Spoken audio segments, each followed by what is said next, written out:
Seneca says, "We shouldn't control anger, but destroy it entirely. For what control is there for a thing that's fundamentally wicked?" Lucius Annaeus Seneca was a prominent Roman philosopher and playwright who published several essential works about Stoicism. He counseled Emperor Nero and thought that anger is a temporary madness, and that even when justified, we should never act on the basis of it, because it affects our sanity. Seneca wrote a book specifically on anger called De Ira, which defines and explains anger within the context of Stoic philosophy, and offers advice on how to prevent and control anger. And that's why in this video we're going to look at 10 ways we can control our anger from the teachings of Seneca. Number 1. Recognize that anger is destructive. Seneca says, "We shall prevent ourselves from becoming angry if we repeatedly place before our eyes all anger's faults and form a proper judgment of it." The first step to dealing with anger is recognizing how problematic this emotion is. We believe Aristotle's way of thinking that anger is not always bad. If one is angry at the right time and in the right context, then anger can sometimes be justified. Aristotelians claimed that virtue lies in navigating the middle course between extremes. Concerning anger, they thought that the virtuous compromise is good temper, which lies between the unvirtuous poles of irascibility that is too much anger and lack of spirit that is too little anger. However, according to the Stoics, there is no such thing as a good degree of anger, but it doesn't mean that one has to be passive in the face of injustice. Human nature for the Stoics is that of a social animal capable of reason. It follows that to live according to nature means to apply one's reason to social living. Anger is unreasonable and it damages society, hence it is unnatural in the Stoic sense. Seneca thought that anger was a vice with few, if any, exceptions. The 3 main reasons Seneca lists are: 1. Anger makes you a slave. When we're angry, we're a slave to that anger. We're more likely to make mistakes that we'll end up regretting later. Anger blinds us to the future and the consequences of our actions in the moment, effectively overriding our rational or higher selves and making us slaves to our own subconscious. Anger makes us act in a way that feels gratifying in the short term, but takes us away from our long-term ideals. 2. Anger cannot be slowed down. According to Seneca, anger is a binary emotion. The emotion of anger has a forward momentum that is far more extreme than other emotions. The moment you realize you're angry, you're already under its control. When you're in the middle of acting out anger, you don't pay attention to any other course of action and move headlong into a path of destruction and chaos. You don't want to be calm when you're angry. Anger justifies its own existence. And 3. Anger is contagious. Seneca says that anger influences a mob-like behavior. Anger is well known for its ability to spread through a social group more than any other passion, and when anger is present, the individuals become one larger angry organism and seem to work perfectly together with the unified vision of havoc. Now that we know how destructive anger is, we need to lessen our attachment to this emotion. Pushing away from anger or disliking it is just a start, but we also need some end goal to move toward.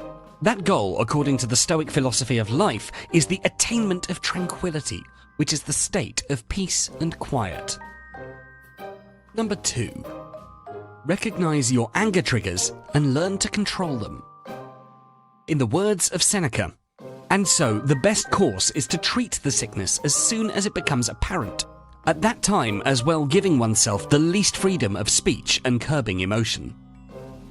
Seneca advises us to be mindful about our anger triggers. That is, to be aware of the events and situations that make you angry. This is important because you'll respond more effectively to your anger when you feel prepared for it.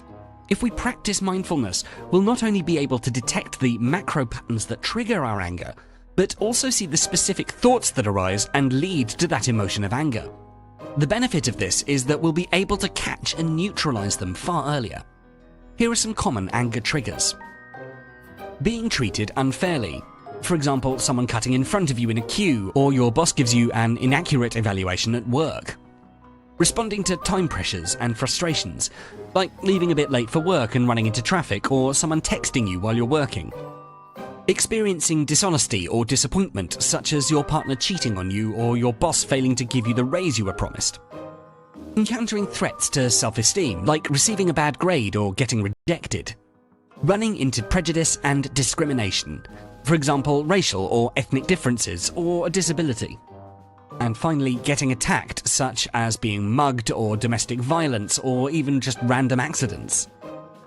Anticipating the possibility of anger increases your ability to express it more constructively.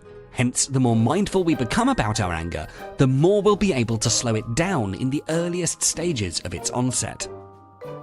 Number 3. Just wait. According to Seneca, the greatest cure for anger is to wait, so that the initial passion it engenders may die down, and the fog that shrouds the mind may subside or become less thick. Anger is a poor guide to happiness. Anger interferes with problem solving and good judgment, and makes you rash and rigid in your thinking. While fear drives us to flee, anger drives us to confrontation. Anger motivates revenge and retaliation. This is why even the most respected intellects can be reduced to repetitious expletives when enraged. Hence, whenever you feel you're about to get angry, remove yourself from the situation that's provoking you, or withhold all actions until you feel yourself in a completely tranquil state of mind. Sit on that angry email for a day or two before sending it. Walk away from a fight whenever possible, and seek advice from a calm, ideally neutral third party before taking any hostile action. If you still wish to carry out the angry actions when you're calmer, then by all means go ahead. They may coincide with self-interest, but chances are you won't want to. In the heat of anger, you're likely to make decisions you'll regret. Try reading, meditating, or some other activity you find relaxing. Go for a walk, a bike ride, or do some stretching. This can relieve the tension in your muscles and help you relax. According to the American Psychological Association, deep breathing is one of the fastest ways to reduce the intensity of your anger. Even something as simple as waiting or counting to 10 or repeating a word or phrase that's calming to you, such as relax or let it go or take it easy, all of these can help soothe angry feelings. Anger is an emotion, and emotions do not last forever. All of us will get angry from time to time, but using these strategies will help you control your anger and express your feelings in a way that's more beneficial to you and to others.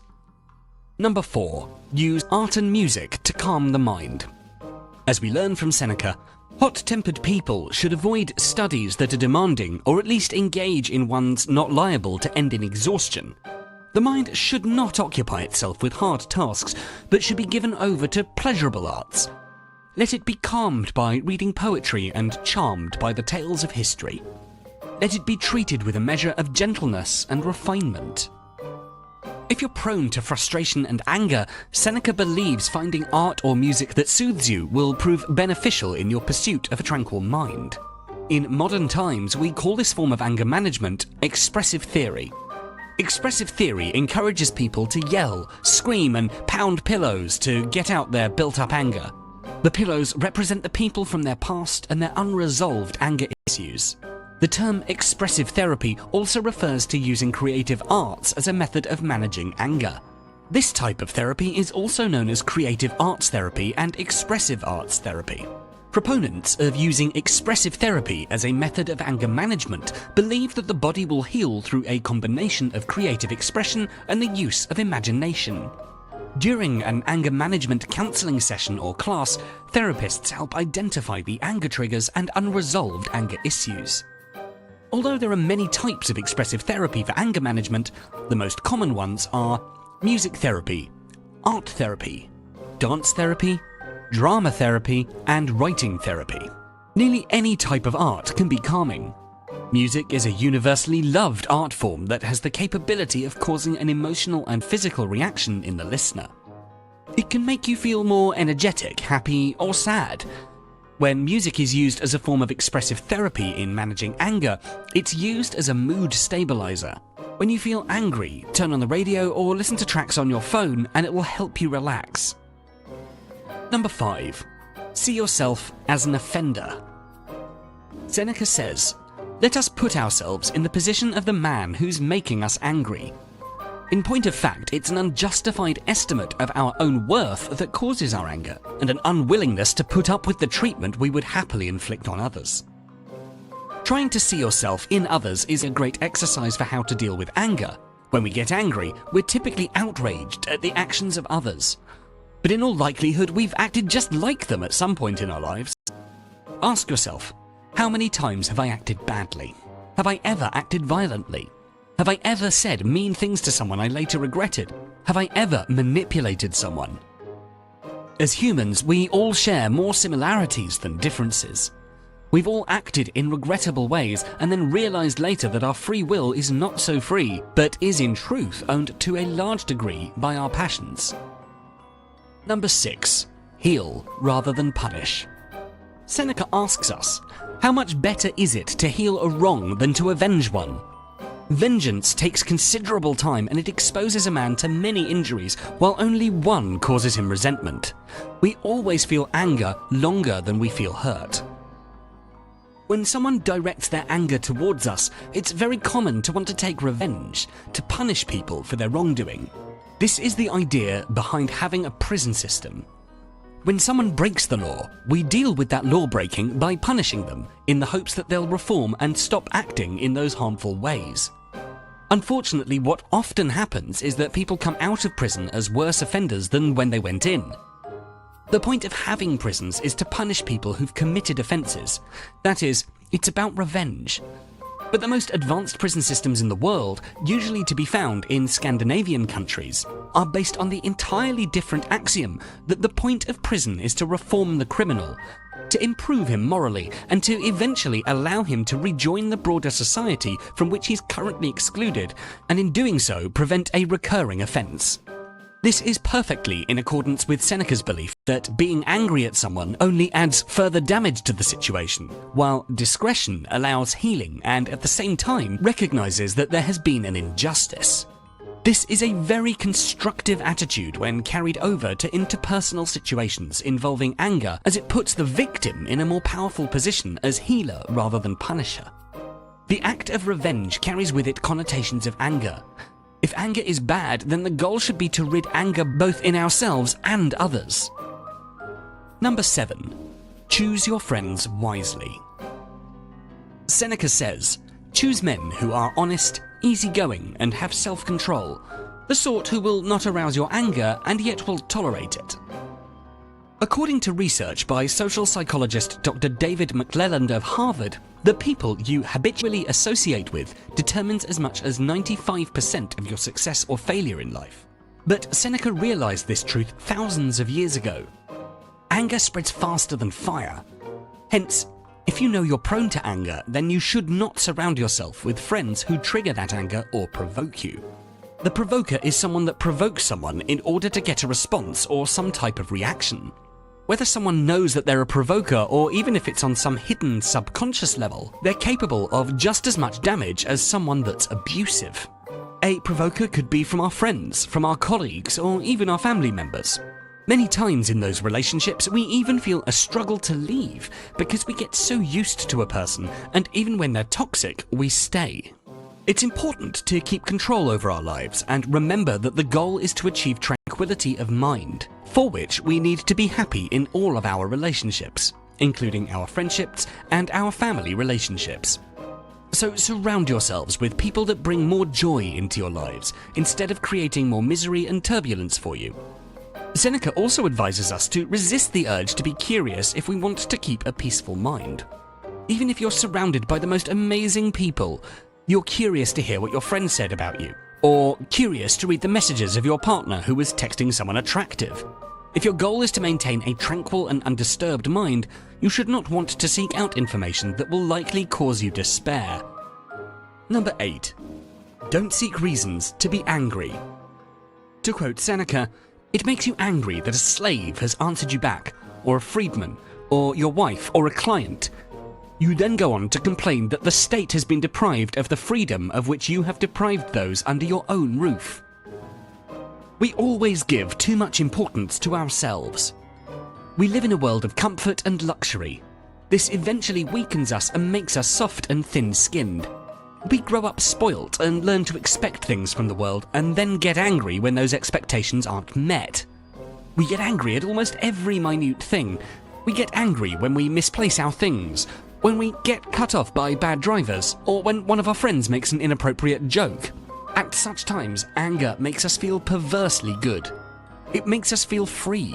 But these are all parts of life, and if we get angry every time our expectations about reality aren't met, we will surely live an angry existence.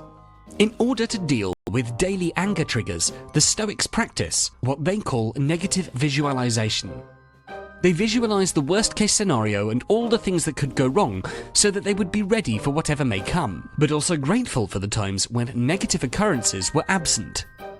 Don't seek reasons to be angry, instead seek reasons to be calm. Number 9.